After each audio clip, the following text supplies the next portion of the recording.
Hello everyone, நான் Mrs Radhika Srinivasan. ரொம்ப நாள் ஆச்சு, ஏன்னா கொஞ்சம் ஃபங்க்ஷன்ஸ் எல்லாம் இருந்தது, அதனால் அட்டென்ட் பண்ணுறதுனால என்னால் உங்களுக்கு ஒரு வீடியோஸும் ரீசெண்டாக ஒன்றும் உங்களுக்கு அப்லோட் பண்ண முடியல.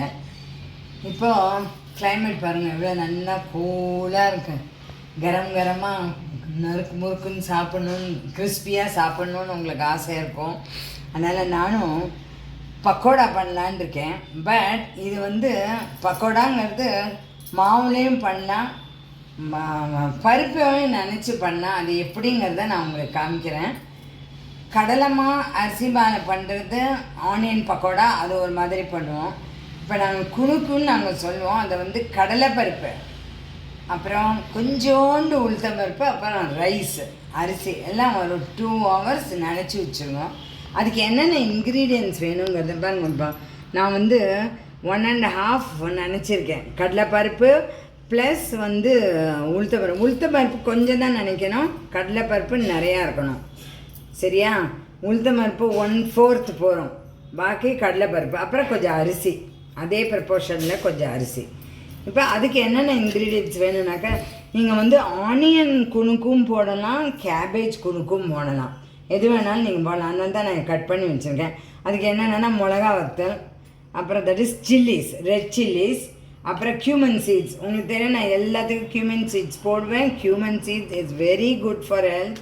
அது குளுமை வேணும், உடம்புக்கும் ரொம்ப நல்லது. அப்புறம் பெருங்காயம், உங்களுக்கு எத்தனை காரம் வேணுமோ அத்தனை நீங்கள் போட்டுக்கோங்க. நான் இவ்வளோ போட்டிருக்கேன். 1.5 கப் கடலைப்பருப்பு, கொஞ்சம் உளுத்தம்பருப்பு. ஏன்னா அந்த உளுத்தம்பருப்பு என்னத்துக்குன்னா நல்லா சாஃப்டாக ரொம்ப நல்லா இருக்கும். உள்ளே அது போன உடனே ஒரு மாதிரி இருக்கும், நல்லா டேஸ்டியாக. அதுக்கு தகுந்தாப்பில் ரைஸு, அதையும் நான் நினச்சி வச்சுருக்கேன். இதை நான் 2 hours நினைப்பேன். அது நல்லா நினச்சதுக்கப்புறம் ரின்ஸ் பண்ணியிருக்கேன்.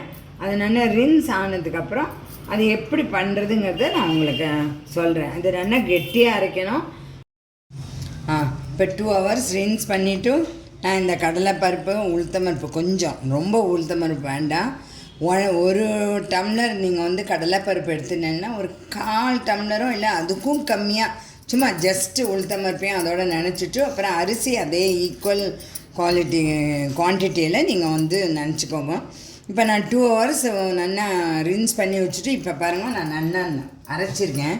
பாருங்கள் நல்லா கெட்டியாக இருக்குது, ரவை மாதிரி அரைக்கணும். பாருங்கள், விழுமூணாக அரைக்கலை, ரவை மாதிரி அரைச்சிருக்கேன். அப்போ தான் கிறிஸ்பியாக நல்லா வரும். இப்போ இந்த மாவு அடைக்கு எப்படின்னாக்கா, அடைக்கு நீங்கள் இதை கொஞ்சம் தண்ணியாக, தோசை மாவு எப்படி இருக்கும் அந்த மாதிரி போட்டுக்கலாம். நான் எல்லாத்துக்குமே ஒரே ப்ரிப்போர்ஷன் தான் நான் போடுவேன். இப்போ பாருங்கள், ஆனியனும் அதோட சேர்க்க போகிறேன். பாருங்கள், இப்போ கொஞ்சம் மாவு எடுத்து ஆனியனையும் இதில் சேர்த்துருக்கேன். பாருங்கள், எண்ணெய் நல்லா காய்ச்சி வச்சுருக்கேன். இது எவ்வளோ நல்லா கெட்டியாக வந்திருக்கு பாருங்கள். இதுக்கு நான் ஆனியனு, கொத்தமல்லி மிக்ஸ் பண்ணி போட்டிருக்கேன் நான். இப்போ நான் இதை இதில் போட போகிறேன். சில பேர் சோம்பும் இதில் போடுவாள். இது ஒன்றும் இல்லை, கடலை மாவுக்கு பதிலாக கடலைப்பருப்பு. அது please keep it in your mind. நம்ம கடலை மாலை பக்கோடா போகிறோம் இல்லையா, நம்ம இப்போ கடலை பருப்பை நினச்சி நல்லா கெட்டியாக அரைச்சி பக்கோடா போடுறோம். இப்போ பாருங்கள், நல்லா கெட்டியாக அரைச்சிருக்கேன். பாருங்கள், ஆனியன் மிக்ஸ் பண்ணியிருக்கேன், கொத்தமல்லி மிக்ஸ் பண்ணியிருக்கேன். பாருங்கள், இதை நல்லா போட்டிருக்கேன். இதை நல்லா பாயில் ஆகிட்டுருக்கு. பாருங்கள், குட்டி குட்டியாக எவ்வளோ அழகாக வந்திருக்கு. பாருங்கள், கெட்டியாக இருக்கணும். கெட்டியாக இருந்தால் தான் நல்லா கிறிஸ்பியாக இருக்கும். அப்புறம் இதே நீங்கள் அடமாவுக்கும் நீங்கள் யூஸ் பண்ணால், அடமாவுக்கு எப்படி யூஸ் பண்ணணுன்னா கொஞ்சம் ஜலம் சேர்த்துக்கணும், அத்தனை. பாக்கிப்படி ஒன்றும் ரொம்ப விழுமுனாமும் அடமாக்கு அரைச்சா நல்லா இருக்காது. அடையும் நீங்கள் நல்லா ஜலம் ஆட் பண்ணி அடைக்கு இது ப்ரிப்பேர் பண்ணேன்னா அடையும் ரொம்ப நல்லா கிறிஸ்பியாகவே வரும். அடை ரொம்ப நல்லா வரும், டேஸ்டியாக. பாருங்க பாருங்க எவ்வளோ நல்லா வந்திருக்குன்னு. ரொம்ப நல்லா கிறிஸ்பியாகவும் வருது. அதையும் காமிக்கிறேன் உங்களுக்கு எப்படி வந்திருக்குன்னு. பாருங்க,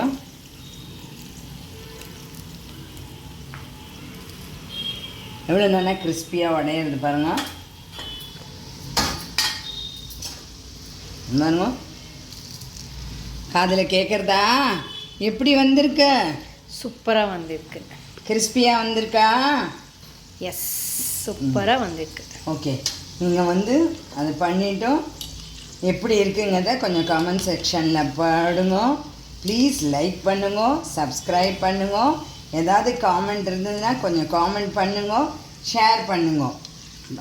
இதோட நீங்கள் வந்து ஈவன் இந்த போண்டா சூப் மாதிரி இதுக்கு வந்து ரசம் பண்ணி சாப்பிட்டேன்னா ரொம்ப நல்லாயிருக்கும், டேஸ்டியாக இருக்கும். பாருங்க எவ்வளோ நல்லா வந்திருக்கு பாருங்க, எத்தனை எக்ஸலண்ட்டாக வந்திருக்கு பாருங்க. போடுற ஒன்று பார்த்தீங்களா,